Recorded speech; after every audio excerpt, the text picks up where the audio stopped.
ఇంత జరుగుతుంటే BC SC ఎస్టీల హక్కులను కాలరాస్తుంటే కాంగ్రెస్లో ఉన్న నాయకులు ఒక ఆయన రేవంత్ గౌడ్, ఒక ఆయన రేవంత్ ముదిరాజు, ఒక ఆయన రేవంత్ ఉద్దీన్ అని ఇట్లా ఒకరిని మించి ఒకరు భజన చేస్తూ ఒకరిని మించి ఒకరు పొగుడుతూ ఈ పొగడ్తలలో బీసీల హక్కులు అన్నింటినీ కాలరాస్తుంటే మరి బీసీలకు హక్కులు ఎట్లా? ఆలోచించాలి, ప్రజలు ఆలోచించాలి.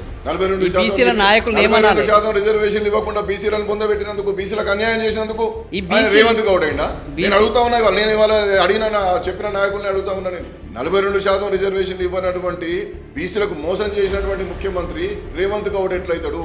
సుప్రీంకోర్టు చెప్తే వర్గీకరణ జరిగింది తప్ప ఈయన చేస్తే కాలేదు కాబట్టి ఆయన రేవంత్ మాది ఎట్లయితాడు? ముస్లింలకు ఈయన చేసింది ఏమి లేదు, ఉన్నటువంటి వాడిని అమలు చేయడమే. అసదుద్దీన్ ఓవైసీ సోదరులతో ములాఖాత్ అయింది కాబట్టి రేవంత్ ఉద్దీన్ అవుతాడా? కాబట్టి ఇవాళ ప్రజలను మభ్యపెట్టి మోసం చేసి అరచేతిలో వైకుంఠం చూపించి ప్రజలను పట్టపగలు నిలువుదోపిడీ చేసేటటువంటి నాయకుల విషయంలో ప్రజలు తస్మాత్ జాగ్రత్తగా ఉండాలి. ప్రజాస్వామ్యం అంటే ప్రజాస్వామ్యాన్ని పూర్తి చేసేటటువంటి వాళ్ళు ప్రజానాయకులు కారు.